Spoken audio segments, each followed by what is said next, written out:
Hear these words from the Old Testament. Images for God as a mother. From Deuteronomy 32, verses 10 and 11. In a desert land, God found Jacob in a barren and howling waste. God shielded Jacob and cared for him in, oh, that is up there, good. God guarded him as the apple of his eye, like an eagle that stirs up its nest and hovers over its young. That spreads, yes, that's right, that spreads its wings to catch them and carries them aloft. And then from Ruth, and we're going to skip down to 11 and 12. You can do that. Ruth was out gleaning leftovers in the field, and the owner of the field, Boaz, replied, I've been told what you have done for your mother-in-law since the death of your husband, how you left your father and mother and your homeland and came to live with a people you did not know before. May the Lord repay you for what you have done. May you be richly rewarded by the Lord, the God of Israel, under whose wings you have come to take refuge. And then a verse I added from the New Testament. Jesus is talking about the people of Jerusalem. And he says, Jerusalem, Jerusalem, how often have I longed to gather your children together as a hen gathers her chicks under her wings.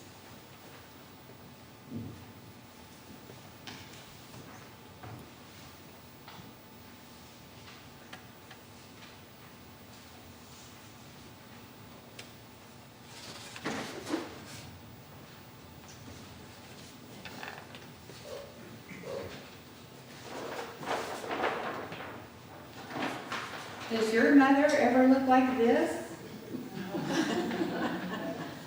I hope not, but I love this poster. I have it. I'm probably going to hang it in my office here, but you know, there's some times when mothers have just had so much, and we ask them one more thing, and they look at us like this chicken is looking at us. What? You want something else? Just let me lay down. I love this poster. So I had to share it with you. There's an even better picture that illustrates our sermon today and the scriptures, and I'm going to pass that around, but I don't know if you can see it. It's a mother hen with a bunch of little chicks under her wings. And I'll just let that go around and you all can see that. Oh, look, and Becky put up, does your mom have feathers? Well, probably not, but she may sometimes have the qualities of something we know that has feathers. So let me start with a story. There's a story of a mother who was sick in bed, probably had the flu, and her little 5-year-old daughter wanted so much to be a good nurse to her mother. So she brought her mom an extra pillow, and she brought her a magazine to read. And then she even showed up with a cup of tea. And her mother took a sip of the tea and said, "Oh, I didn't even know you knew how to make tea." And the little girl said, "Oh yes, I learned by watching you. And I put some water in the kettle to boil, and I put the tea leaves in, and I boiled the water, and then I strained it into a cup. But I couldn't find the strainer, so I used the fly swatter instead." And her mother said, like that chicken, "What?" And the little girl said, "Don't worry, Mommy, I didn't use the new fly swatter, I used the old one."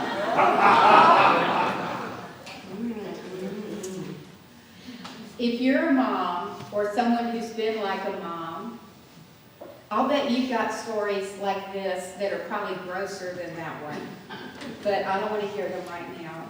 I don't ever want to hear them, actually. Many pastors, if we're honest, will admit that Mother's Day is not always the easiest one for us to prepare a sermon for.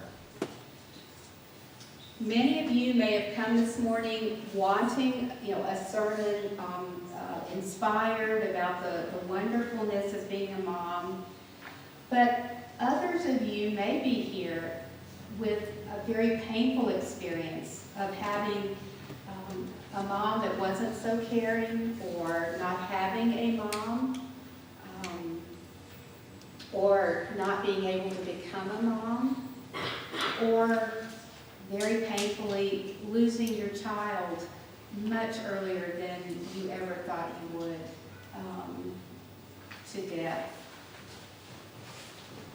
I'm guessing all of us know at least one mother who has already had a long day today. She was up at 2 o'clock this morning, at 4:15 this morning, at 5:15 this morning, and she's already done a load of laundry, refereed 2 fights between her children, dug through the dirty laundry for something clean enough for herself to wear to church, and she sent out Mother's Day cards to her mother and her mother-in-law and her grandmother. And this mother is thinking, and you don't have to raise your hand if you're one of these mothers, but she's thinking, if I hear one more word about how wonderful motherhood is, I'm going to scream. And there's someone in another pew who is saying, if I could be a mom, I would take it all. As I said earlier, some of us don't want to be reminded of our mothers for different reasons. Maybe there wasn't a maternal instinct in their body. And the offspring of those mothers, and I got a cough again,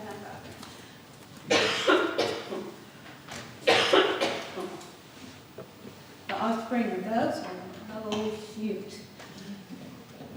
And I didn't bring more water with me. Let me get a cough out. Thank you, Dennis. I told Dennis last week, I think I'm allergic to him. When I need some anti-Dennis pills.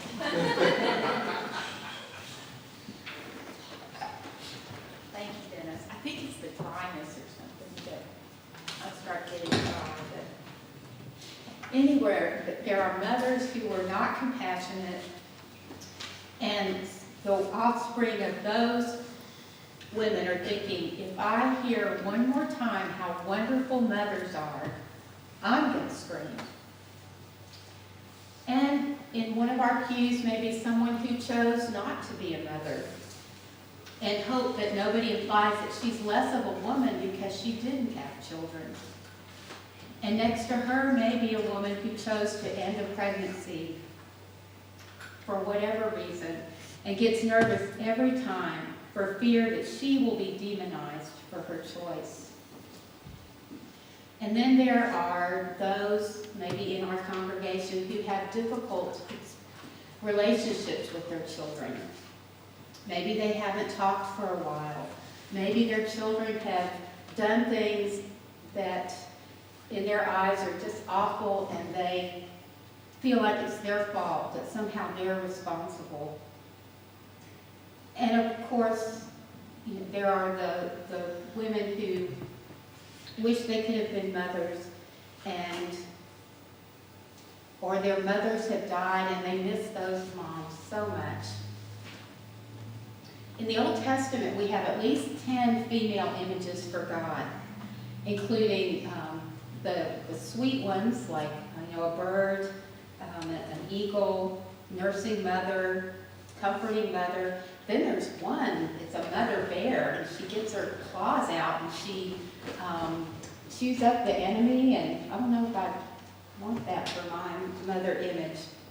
But God is compared or described as a mother bear who fights for her children. It's okay to have a protected mama bear image. I don't mess with my God. My God is a mama grizzly bear protecting her young. But then we have the imagery from Luke, where Jesus is talking about Jerusalem, the people of Jerusalem, and he's very sad because they're not getting his message, that they are God's children and they belong to God. And he laments And he says, Jerusalem, Jerusalem, I wish I could take you under my wing and protect you as a mother hen protects her chicks. And that picture is going around. Jesus offers an image of a mother hen who's protective and sheltering and who wants to rescue and take care of her children.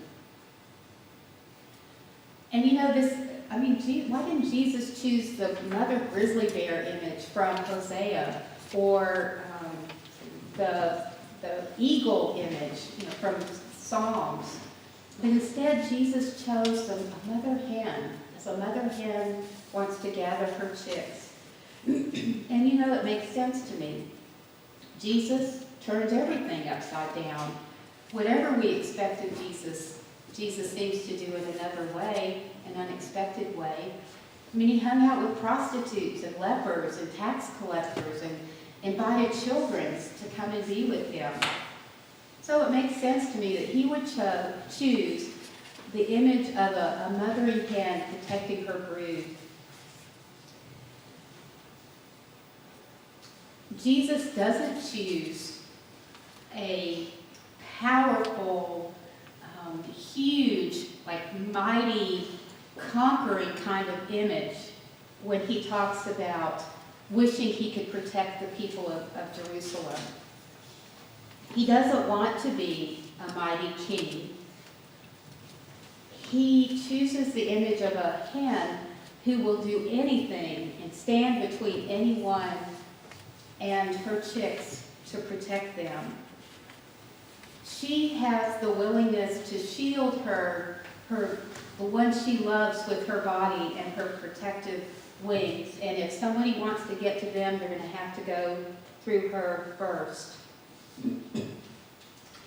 Jesus chose a chicken as an image, one that is not ferocious, doesn't have a lot of weapons, is very compassionate, a mother hen gathering her chicks under her wings.